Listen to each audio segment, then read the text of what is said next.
Hello friends, welcome back to स्टडीकर। मैं हूं आपका दोस्त प्रभाकर। आज हम डिस्कस करेंगे 18 जुलाई 2022 के मोस्ट इंपॉर्टेंट करंट अफेयर्स। दोस्तों, आप इस लेक्चर को अंत तक सुनिएगा। अंत में कुछ क्वेश्चन पूछे जाएंगे इसी से जुड़े हुए, तो उनके जवाब आप कमेंट बॉक्स में जरूर दीजिएगा। अगर आपको रिवीजन करना है और पीडीएफ चाहिए तो पीडीएफ मिल जाएगा टेलीग्राम पर, लिंक उसका डिस्क्रिप्शन में है, तो वहां से आप इसका पीडीएफ आसानी से डाउनलोड कर सकते हैं। अगर आपने अभी तक स्टडीकर को फॉलो नहीं किया है तो फॉलो कर लें और बेल आइकॉन भी दबा लें, जिससे आपको समय पर और सबसे पहले नोटिफिकेशन मिल सकेगा। आज का मोटिवेशन है दोस्तों, ध्यान से सुनिएगा। खोल दे पंख मेरे कहता है परिंदा, अभी और उड़ान बाकी है। जमीन नहीं है मंजिल मेरी, अभी पूरा आसमान बाकी है। जी हाँ दोस्तों, इन्हीं लाइनों के साथ आज का पहला क्वेश्चन डिस्कस करते हैं, तो ध्यान से सुनिएगा। एनडीए की तरफ से उपराष्ट्रपति पद के उम्मीदवार कौन बनाए गए हैं? आंसर होगा इसका जगदीप धनखड़। दोस्तों, जो राष्ट्रपति पद के लिए जो इलेक्शन है वो हो रहा है 18 जुलाई को, ठीक है। और इसके बाद जो वाइस प्रेसिडेंशियल कैंडिडेट हैं वो भी नॉमिनेट किए गए हैं, क्योंकि वाइस प्रेसिडेंट के भी इलेक्शन होने वाले हैं। तो दोस्तों याद रखिएगा कि जो एनडीए है उसकी तरफ से जो कैंडिडेट बनाए गए हैं वो कौन बनाए गए हैं? जगदीप धनखड़ बनाए गए हैं, ठीक है। चलिए अब हम इससे जुड़ी हुई सभी इंपॉर्टेंट जानकारी डिस्कस कर लेते हैं। दोस्तों, एनडीए की तरफ से जगदीप धनखड़ को नॉमिनेट किया गया है और यूपीए की तरफ से मार्गरेट अल्वा को नॉमिनेट किया गया है। एनडीए जो है वो बीजेपी और उसके सहयोगी दलों का गठबंधन है, और जो यूपीए है वो कांग्रेस और उसके सहयोगी दलों का गठबंधन है। इतना आप समझिएगा। तो ऐसा मान सकते हैं कि कांग्रेस की तरफ से मार्गरेट अल्वा हैं और बीजेपी की तरफ से जगदीप धनखड़ हैं। मार्गरेट अल्वा की बात करें तो वो कर्नाटक राज्य से रिलेशन रखती हैं, और जगदीप धनखड़ जो हैं वो राजस्थान राज्य से रिलेशन रखते हैं। दोस्तों, कब इलेक्शन होना है उपराष्ट्रपति पद के लिए? तो वो होना है 6 अगस्त 2022 को। कब होना है दोस्तों? 6 अगस्त 2022 को।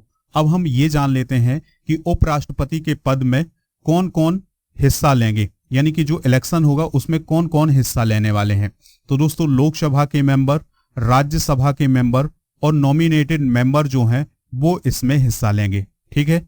तो जैसे राष्ट्रपति के चुनाव में जो विधानसभाएं होती हैं उसके सदस्य हिस्सा लेते हैं, लेकिन उपराष्ट्रपति के पद के चुनाव के लिए जो विधानसभा के मेंबर होते हैं वो हिस्सा नहीं लेते हैं। लेकिन एक पॉइंट और याद रखना है कि जो राष्ट्रपति का चुनाव होता है उसमें राज्यसभा या लोकसभा के जो नॉमिनेटेड मेंबर होते हैं वो हिस्सा नहीं लेते हैं, लेकिन उपराष्ट्रपति के चुनाव में ये नॉमिनेटेड मेंबर भी हिस्सा लेते हैं। तो ये पॉइंट जो है वो नोट करिएगा। अब हम बात करते हैं सीटों की। तो एनडीए के पास कुल मिलाकर 780 सीटों में से दोस्तों 449 सदस्य हैं। यूपीए की बात करें तो 780 सदस्यों में से 160 सदस्य हैं। अदर्स की बात करें तो 780 में से 171 सदस्य हैं अदर्स के पास, ठीक है दोस्तों। तो 58% जो सदस्य हैं वो एनडीए के पास हैं, 21% सदस्य जो हैं वो यूपीए के पास हैं, और अदर्स के पास 22% सदस्य हैं, ठीक है।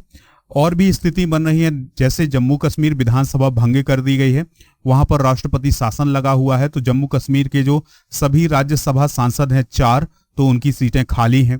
त्रिपुरा की भी एक राज्यसभा की सीट खाली है। इसके अलावा 3 मनोनीत सदस्यों की भी सीट खाली है। तो ये स्थिति बन रही है अभी।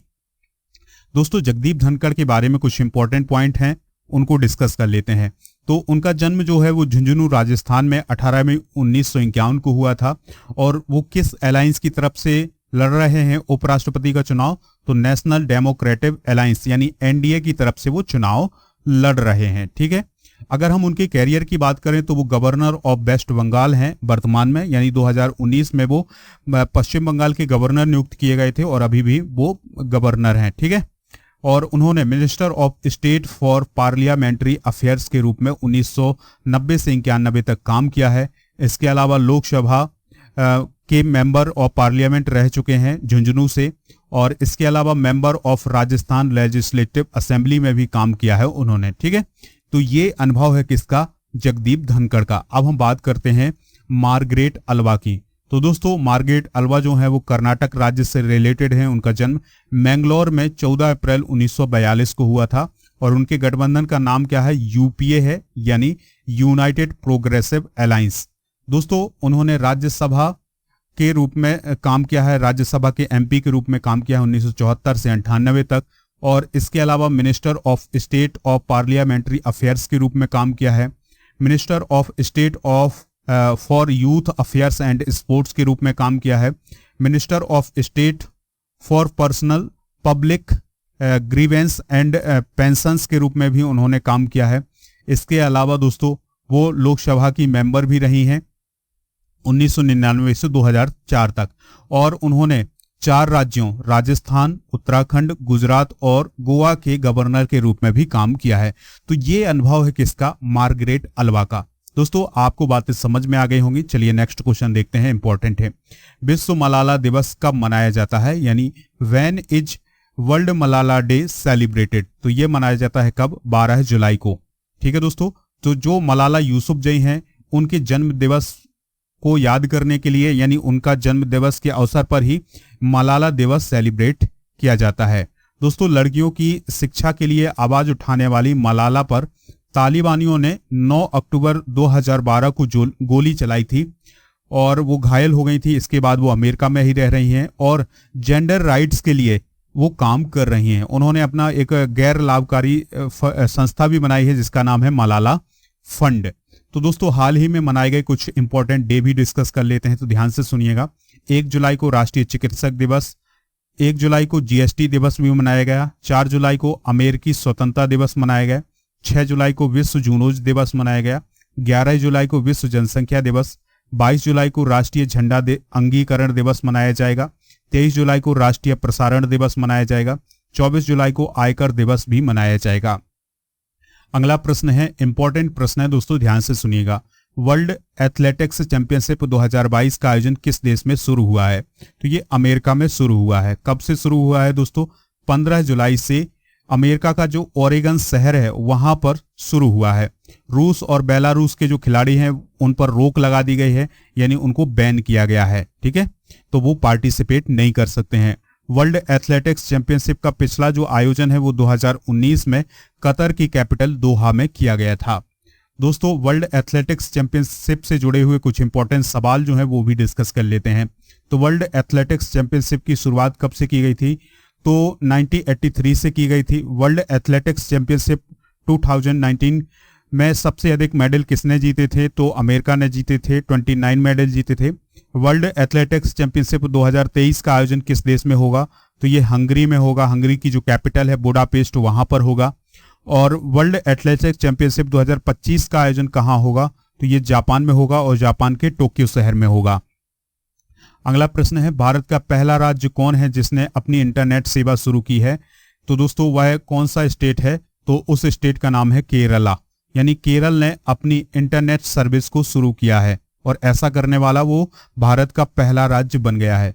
तो दोस्तों ये जो इन्फॉर्मेशन है वो केरल के जो चीफ मिनिस्टर हैं पिनाराई विजयन, उन्होंने ये इन्फॉर्मेशन जो है वो ट्विटर पर दी है कि जो केरल है वो अपनी इंटरनेट सेवा शुरू करने वाला भारत का पहला राज्य बन गया है। Kerala fibre optic network limited जो है वो राज्य के हर एक व्यक्ति को इंटरनेट तक पहुंच सुनिश्चित करेगा, यानी इंटरनेट तक एक्सेस को प्रदान करेगा। कौन? Kerala fibre optic network limited. दोस्तों केरल की बात आई है तो केरल से जुड़े हुए कुछ इंपॉर्टेंट पॉइंट डिस्कस कर लेते हैं। केरल के चीफ मिनिस्टर कौन है? पिनाराई विजयन है। केरल के गवर्नर कौन है? आरिफ मोहम्मद खान है। केरल की कैपिटल क्या है? तिरुवनंतपुरम है। केरल में विधानसभा सीटें कितनी है? 141। ठीक है दोस्तों, तो ये पॉइंट जो है वो नोट कर लीजिएगा। नेक्स्ट क्वेश्चन है, भूटान में भारत के राजदूत कौन नियुक्त किए गए हैं, यानी who has been appoint as the ambassador of India to Bhutan? तो भूटान में इंडिया के एम्बेसडर कौन नियुक्त किए गए हैं? तो दोस्तों उनका नाम है सुधाकर दलेला। क्या नाम है दोस्तों? सुधाकर दलेला जो है वो नियुक्त किए गए हैं। वह किसकी जगह नियुक्त किए गए हैं? तो दोस्तों वो रुचिरा कंबोज की जगह नियुक्त किए गए हैं। रुचिरा कंबोज जो है वो परमानेंट रिप्रेजेंटेटिव बनी है कहां पर? यूनाइटेड स्टेट में। तो अब उनके स्थान पर जो है वो सुधाकर दलेला जो है वो नियुक्त किए गए हैं भूटान में भारत के राजदूत। दोस्तों जो सुधाकर दलेला हैं उन्होंने प्राइम मिनिस्टर ऑफिस में डायरेक्टर के रूप में भी काम किया है, तो ये पॉइंट भी आप नोट कर सकते हैं। भूटान की बात आई है तो भूटान की कैपिटल क्या है? थिम्पू है। भूटान का स्थानीय नाम क्या है? तो ड्रुग युल है। भूटान में कब बौद्ध धर्म को स्वीकार किया था? तो 17वीं शताब्दी में भूटान ने बौद्ध धर्म को स्वीकार किया था। भूटान के प्राइम मिनिस्टर कौन है दोस्तों? तो याद रखिएगा, लोत्से शेरिंग जो है वो भूटान के प्राइम मिनिस्टर हैं। ठीक है दोस्तों, तो ये पॉइंट जो है नोट करना है आपको। अगला प्रश्न है ISSF shooting world cup Changwon 2022 का पहला गोल्ड मेडल किस इंडियंस ने जीता है? तो दोस्तों याद रखिएगा कि जो ISSF शूटिंग वर्ल्ड कप है ये साउथ कोरिया के चांगवान शहर में हो रहा है और इसमें भारत के लिए पहला गोल्ड मेडल किसने जीता है? तो नाम है उनका अर्जुन बबूता। क्या नाम है दोस्तों? अर्जुन बबूता। तो अर्जुन बबूता ने 10 मीटर एयर राइफल स्पर्धा में गोल्ड मेडल हासिल किया है। कौन सा मेडल दोस्तों? गोल्ड मेडल हासिल किया है। अर्जुन की बात करें तो उन्होंने इस इवेंट में अमेरिका के लुकास कोजेंस्की को हराया है।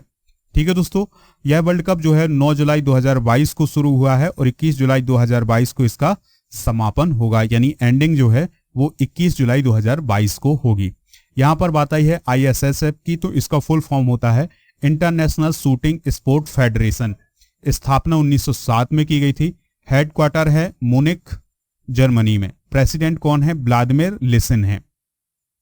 अगला क्वेश्चन है दोस्तों, किस राज्य में पेशा कानून लागू करने के लिए ड्राफ्ट रूल्स को जारी कर दिया गया है? यानी वह कौन सा स्टेट है जहां पर पेशा लॉ के लिए ड्राफ्ट रूल्स को अप्रूव्ड किया गया है? तो दोस्तों उस स्टेट का नाम है छत्तीसगढ़। ठीक है दोस्तों, तो छत्तीसगढ़ के मुख्यमंत्री हैं भूपेश बघेल। तो उनकी अध्यक्षता में कैबिनेट की बैठक हुई और इसमें पेशा कानून के ड्राफ्ट रूल्स को मंजूरी दी। तो विधानसभा में इस कानून को पेश किया जाएगा और वहां से पारित होने के बाद वो राज्यपाल के पास जाएगा और राज्यपाल के जैसे ही साइन हो जाएंगे तो वह कानून का रूप ले लेगा। अब हम जानते हैं कि पेशा कानून क्या है। तो दोस्तों पेशा का फुल फॉर्म होता है panchayat extension to schedule areas act. ठीक है, इस अधिनियम को 24 अक्टूबर 1996 को राष्ट्रपति के द्वारा अनुमोदित किया गया था। यह अधिनियम संविधान के भाग 9 के पंचायत से जुड़े हुए प्रावधानों से संबंधित है और दोस्तों इसके संशोधनों के साथ अनुसूचित क्षेत्रों को विस्तारित किया जा सकता है। इस अधिनियम का उद्देश्य है आदिवासी समुदाय को राइट टू सेल्फ गवर्नमेंट यानी स्वशासन का अधिकार देना है। ठीक है, पेशा कानून का जो अर्थ है कि वो जो आदिवासी समुदाय है उनको राइट टू सेल्फ गवर्नमेंट देना यानी स्वशासन का अधिकार देना, यानी कि जो भी पंचायतें होंगी उनमें सर्वाधिक प्रतिनिधित्व जो रहेगा वो आदिवासियों का रहेगा। इस प्रकार से आप समझ सकते हैं। इस अधिनियम के तहत आदिवासी समुदाय के कल्चर और रीति रिवाज का संरक्षण करना भी शामिल है। इस कानून का प्रभाव जो है वो छत्तीसगढ़ के सरगुजा, रायगढ़, बस्तर, कांकेर लोकसभा क्षेत्रों पर पड़ेगा। दोस्तों यहाँ पर बात आई है छत्तीसगढ़ की, तो छत्तीसगढ़ की बात करें तो कैपिटल रायपुर है, सीएम है भूपेश बघेल और गवर्नर कौन है? अनसुईया उइके। लास्ट क्वेश्चन है, ध्यान से सुनिएगा। National high speed rail corporation limited के मैनेजिंग डायरेक्टर यानी MD कौन नियुक्त किए गए हैं? तो दोस्तों national high speed rail corporation limited के मैनेजिंग डायरेक्टर जो हैं वो नियुक्त किए गए हैं राजेंद्र प्रसाद। कौन नियुक्त किए हैं दोस्तों? राजेंद्र प्रसाद। तो राजेंद्र प्रसाद जो हैं वो किसकी जगह लेने वाले हैं? तो सतीश अग्निहोत्री की जगह लेने वाले हैं। ठीक है दोस्तों, और राजेंद्र प्रसाद की अगर हम बात करें तो राजेंद्र प्रसाद जो हैं वो बुलेट ट्रेन प्रोजेक्ट के चीफ भी नियुक्त किए गए हैं। ठीक है, तो ये पॉइंट जो है वो आप नोट कर लीजिएगा। दोस्तों अब हम हाल ही में की गई प्रमुख नियुक्तियों को भी डिस्कस करेंगे। जैसे मुस्तफिजुर रहमान को क्या नियुक्त किया गया है? बांग्लादेश के भारत में हाई कमिश्नर के रूप में नियुक्त किया गया है। ब्रजेश कुमार उपाध्याय गोवा शिपयार्ड के नए प्रमुख बने हैं। RK गुप्ता उप चुनाव आयुक्त बने हैं और R दिनेश जो है भारतीय उद्योग परिसंघ के अध्यक्ष बने हैं। तो ये हैं कुछ हाल ही में की गई प्रमुख नियुक्तियां, इनको भी नोट कर लीजिएगा। अब आपसे कुछ क्वेश्चन पूछे जा रहे हैं तो उनके आंसर आप कमेंट बॉक्स में जरूर दीजिएगा। फर्स्ट क्वेश्चन है भूटान की कैपिटल क्या है? सेकंड है छत्तीसगढ़ के चीफ मिनिस्टर कौन है? थर्ड है ISSF का मुख्यालय किस देश में है? तो इन तीनों प्रश्नों के आंसर आप कमेंट बॉक्स में जरूर दीजिएगा, हमें इंतजार रहेगा आपके आंसर का। लेक्चर पसंद आया हो तो आप इसे लाइक कर दें और शेयर कर दें सभी दोस्तों को सभी सोशल मीडिया प्लेटफॉर्म पर। जय हिंद, वंदे मातरम।